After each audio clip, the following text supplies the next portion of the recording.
What's up and welcome back to another video. I'm Bandit Barney, bringing you everything you need to know about Red Dead Online. And today we're talking about, is the story of Red Dead 2 bad?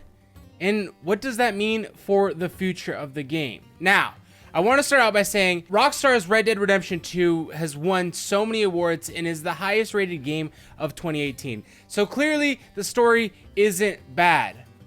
But, and there will be spoilers in this video, so if you haven't finished the story or you care about knowing what goes on and you want to learn that for yourself, don't continue, because we're going to get into some spoilers. But what's up with the game and the story, and why is it that some people are saying the story is bad?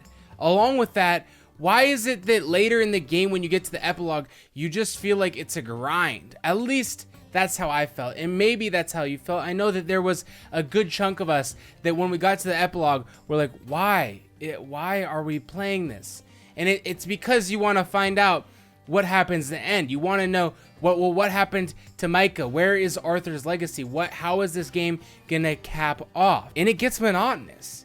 It gets to the point where you feel like you're doing the same thing over and over. And that brings me to my point of this video, which is a very, very renowned game designer, Bruce Staley. He's done works on things like The Last of Us. He worked with Naughty Dog on Jak and Daxter and Uncharted as well. These are games that are really, really known for their story, especially Uncharted and The Last of Us, like huge milestone makers in the industry when it comes to storyline and how the game develops. Now, he's tweeted out some things saying that the story of Red Dead 2 pushes you to a go and click type of game. Go here, do this. If you don't follow the instructions, it's like an IKEA build, right? You go get this thing from IKEA and you need to follow the instructions, otherwise the thing falls apart when you're done. Except for in Red Dead Redemption 2, if you miss step 3 before you can get to step 4, you fail the mission. And it leaves the player not having a lot of choice when it comes to missions and creativity. Like you can't be creative with how you want to go about them. Bruce Staley specifically pointed out the Braithwaite Manor mission, where the gang ambushes the manor and there's that huge shootout, right? So Staley says he went to the back of the manor to try and flank, and the mission automatically failed him. Now, this is a common theme throughout the story, is that whenever you're doing a primary story mission, right, you have directions of where you're gonna go and what you're gonna do. If you don't follow those directions, you end up failing. Like 9 times out of 10, if you don't follow the directions, you're gonna fail. If you try and get creative with your approach, but it's outside the lines of what the game is just directing you to do, you're gonna fail. And part of this is because Rockstar is developing this amazing like story inside the campaign. This amazing story, and these characters have so much background to them, and they want that story to go in a certain direction, which leads the player to not having as much creativity because they need things to work out a certain way. One very core example of this is anyone who's ever killed Micah has gotten the, failed, you killed Micah scene. If you kill Micah, it ruins the whole story, so you're not going to be able to finish the game, and it just fails you. Not to say that you should be able to kill off main characters, because that's not the point. But the point is that the creativity in the game is limited, and it is limited because of the story development, right? But this is a core mechanic now that is coming into areas of the game that aren't necessarily so story driven. For example, when you go to online and you start out a mission there, stranger mission, you need to do the directed things. Let's say it's a hunting mission. Go here, search for this clue, search for this clue, search for this clue, and then find the animal.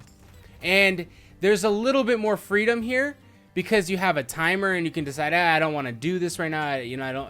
But as far as how you go about it, it's pretty much the same way every single time. The mail delivering missions are like exactly the same every single time. The only freedom you have here is when you can use that time clock to do something else. Inversely, in the campaign, when you're doing a storyline mission, a main campaign mission, and you have other members with you, the criteria of what you need to do is very strict, and you can very rarely go outside the box. I want to point out a YouTuber who goes by the name Nakey Jakey, and we'll link the specific video he did about this on his channel. I thought it was a phenomenal video. It's 30 minutes long. It's a bit of a longer one, but if you want to dive even deeper into this, that is where I got kind of a perspective on how this is working out and how it hurts the game. One point he made about this was in GTA 3, there was a mission where you had to track someone down who ran away in a car.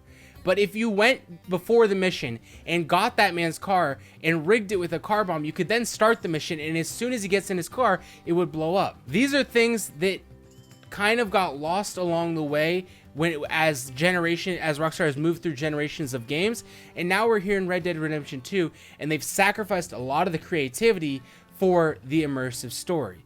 And this isn't so bad when you're first starting the game. When you first launch Red Dead 2, I mean, I can't count. It must have been a week or two where I was up to like 5 or 6 in the morning every day playing, because I just had to figure out what happens next. It's like a movie that's gripping you, except for this movie is lasting for 30 hours. It's so good. But then you get to Guarma, and you start realizing like, okay, well, I know where this story is gonna go. Dutch is leading us into the ground. We're not gonna get anywhere. Arthur's sick. He's gonna die. I know where this story is going, and you have no creativity on how you get to the end point. It's very direct and linear, and it leads to later in the campaign just feeling like, you know, you just feel like there's not a whole lot. It's not pulling you like it did in the beginning. The immersion of the world eventually wears off. Now, I'm not saying that eventually you just figure out that, hey, the Red Dead 2 world is what it is and it's not great. It's still great today, even when I play it. Going hunting can still be fun at times.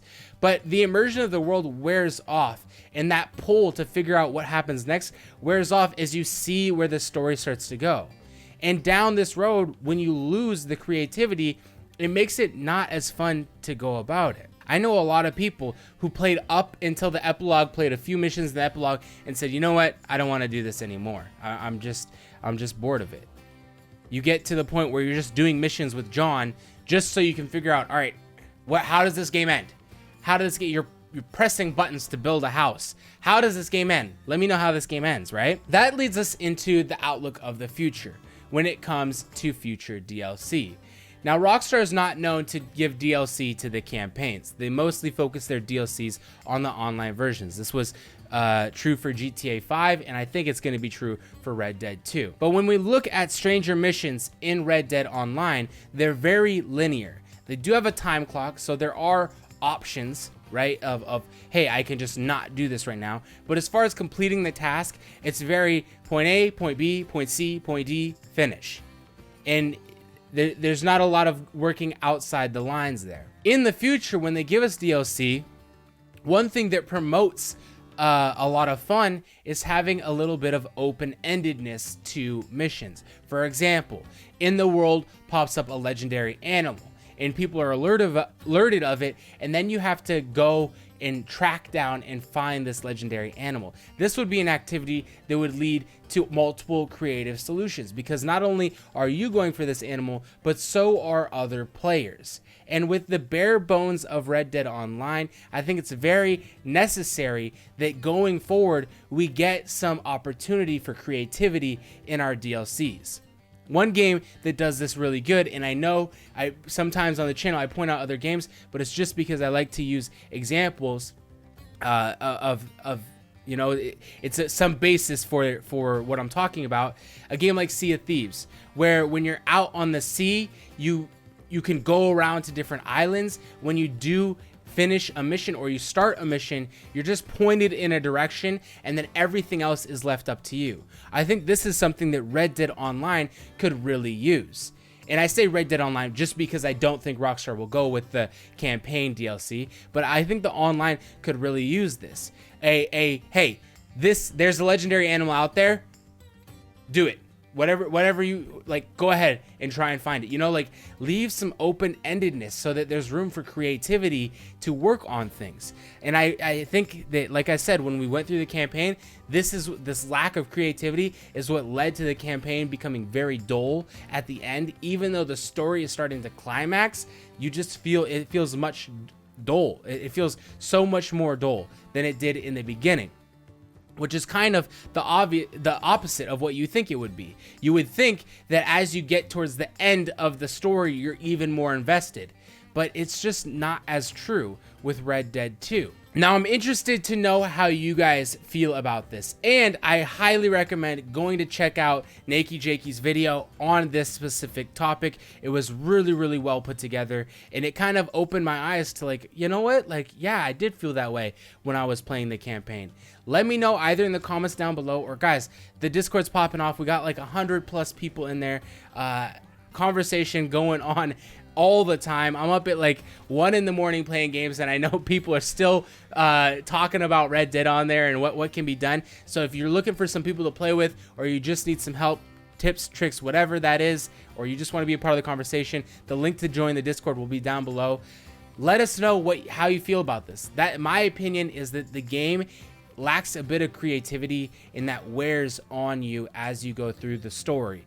I hope that we get that creativity in the online with future DLCs, and when we get a heist or something, let us go about these things with a little, open up the borders for us. Let us work outside the box to complete some of these, because it's satisfying when, as a player in a game, you can kind of solve the puzzle in a different way. It makes the game easier when it points here, here, here, here. But it is fun when you have to do a little bit of problem solving. I enjoy it. Let me know how you feel. Thank you guys for the recent support on the channel. We're growing every single day, and it's because of you and making it all the way to the end of these videos. If you haven't already, make sure to subscribe. Thank you once again, and until the next video, take care.